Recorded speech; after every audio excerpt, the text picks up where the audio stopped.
She said, "I just asked him to put sunscreen on my back. If you're jealous, go home." Then she laughed and joked with him in front of everyone, like I wasn't even there. I stayed quiet, booked a flight home that night and left without a word. The next morning, my phone wouldn't stop buzzing. "I just asked him to put sunscreen on my back. If you're jealous, go home," that's what she said, loud enough for half the beach to hear. Everyone laughed awkwardly. She was smiling at the tour guide, flipping her hair, acting like I wasn't even standing there. I didn't argue, didn't roll my eyes, didn't ask for an explanation. I just said, "All right," and walked away. No scene. No yelling. No begging her to respect me. I went back to our hotel room, packed my bag, booked the first flight out, and left. She thought I was bluffing, she always did, but this time I was done. I didn't text her, didn't leave a note. I just left. The next morning, my phone wouldn't stop buzzing. Calls, texts, notifications. Her name's Mira. We'd been dating for almost 2 years. She was the kind of person who never walked into a room quietly. She made sure everyone noticed. Confident, charming, always laughing a little too loud, touching people when she talked. The kind of woman who made heads turn, and she loved that attention. When we first met, that energy pulled me in. I liked that she wasn't shy or dull. But over time, I started to notice something else. She didn't just enjoy attention, she needed it. And whenever I mentioned feeling uncomfortable, she'd laugh and say, "You're overthinking again." "I'm just friendly." That was Mira's favorite phrase. Just friendly. Whether she was sitting too close to some guy at a bar or texting her old friends late at night, it was always just friendly. I used to let it slide. Not because I didn't see it, but because I didn't care to play babysitter in my own relationship. If someone wants to cross a line, they will. You don't stop them by standing in front of it. So I watched, I listened, and I learned. Mira liked men noticing her more than she liked having a man who respected her. That was fine, until she started doing it in front of my face. When she invited me on that beach trip with her friends, I said yes. Part of me wanted a break from work. Part of me wanted to see if she acted the same way around people who actually knew me. I wasn't planning a fight. So I just wanted clarity. Her friend group was exactly what I expected. Loud, funny, selfie addicts. The kind of people who film everything for Instagram stories. Mira fit right in, soaking up every bit of attention like it was oxygen. I didn't say much. I'm not the type to compete for volume in a crowd. The first day was fine. We swam, ate seafood, drank by the pool. She kept things light, only teasing me a few times in that playful way that sits right on the edge of disrespect. I stayed calm. There's no point arguing over tone when the intent is obvious. But on the second day, things changed. She was in her element. New bikini, sunglasses, music blasting. I saw it in her posture. She wasn't just enjoying the beach. She was performing. Every glance from a stranger was a hit of validation. And then came him, the tour guide, some fit local guy named Leo. Polite, helpful, doing his job. But Mira made sure it turned into a show. Touching his arm when she laughed, complimenting his tattoos, asking him to help with sunscreen. I was sitting right there, towel in hand. She didn't ask me. She didn't even look at me. Just turned her back and called for him like I wasn't part of the equation. That's who Mira was. Someone who wanted a reaction, not a partner. The kind who throws a spark just to see if you'll burn for her. I'd burned enough. When she turned around, saw me watching, she smirked. "What? Don't tell me you're jealous again." Then louder, so her friends could hear. "I just asked him to put sunscreen on my back. If you're jealous, go home." That line wasn't about sunscreen. It was about power. About showing everyone she could humiliate me and still expect me to stay. And that's when I knew. She didn't respect me. She just wanted to see if I respected myself.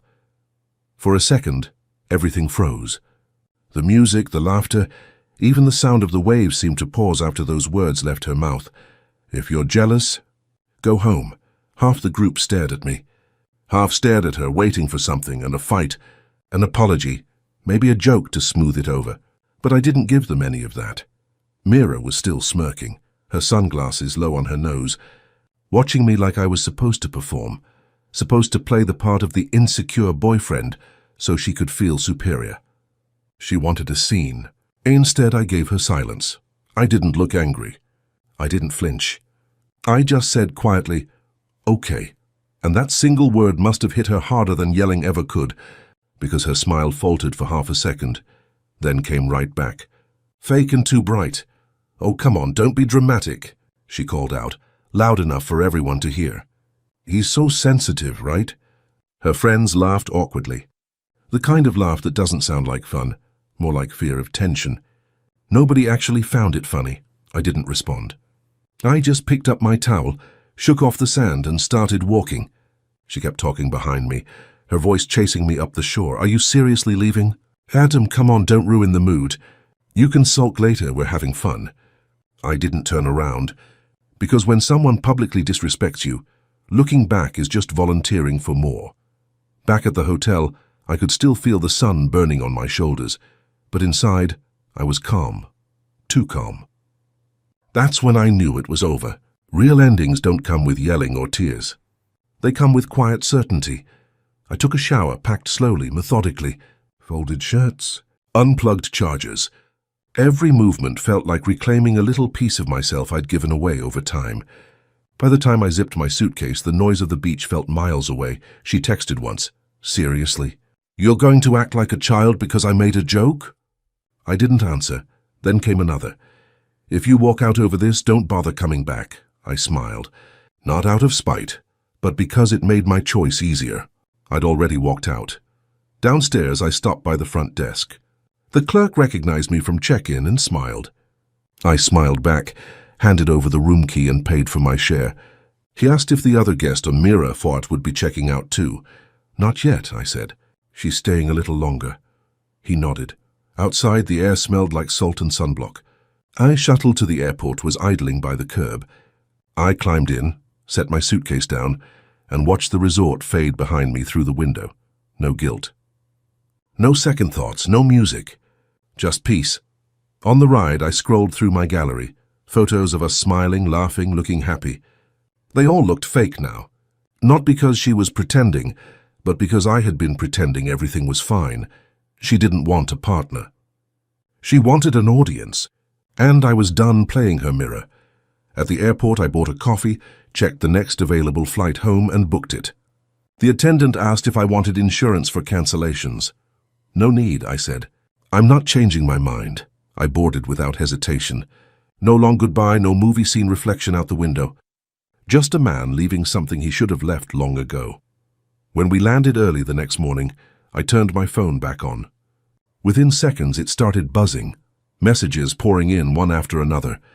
The screen filled with her name. At first, I ignored it.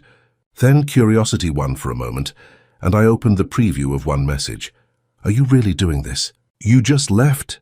Everyone's asking where you went. This is humiliating. Another one came right after. You're overreacting. It was a joke. Don't make this bigger than it is. Then, they're making me pay for your part of the room. My card isn't going through. Can you just transfer it so I can check out? I stared at that last one for a few seconds, then locked the phone. Sometimes silence is the most expensive answer you can give someone. By noon, my phone was still lighting up like a Christmas tree. Calls, messages, missed voice notes. I put it face down on the table and kept working. Silence was louder than anything I could have said. Then a text came through from an unknown number, one of Mira's friends. I opened it because curiosity, not emotion. Hey man, this is Daniel. You don't know me well, but... Just FYI, she's freaking out. The hotel's asking her to pay your part since it's one booking. Her card keeps getting declined. She's crying at the front desk. Thought you should know. I stared at the message for a few seconds, then typed back 2 words. She'll manage, and that was that. I muted the chat. Half an hour later, another ping. Screenshot from someone in their group chat. Mira arguing with the manager, voice raised, still trying to act like she was in control. Then another message from a girl named Chloe, one of the quieter friends. You told him to go home if he's jealous. Guess he just did.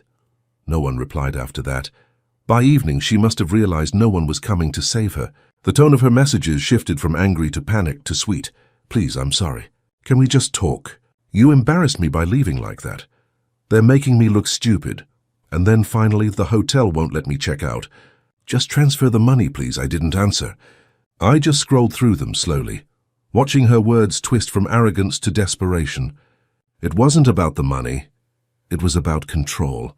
She'd lost it and she couldn't stand that. That night, Daniel texted again. She's asking everyone for cash. No one's lending. I think she thought you'd pay online or something. She's losing it, man.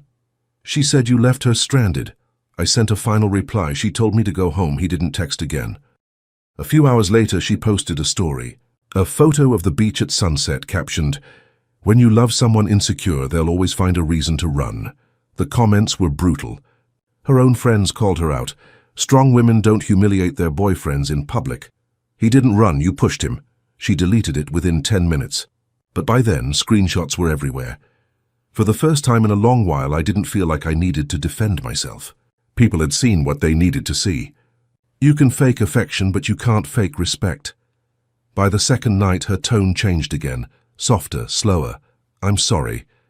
I didn't mean it like that. I was just joking, okay?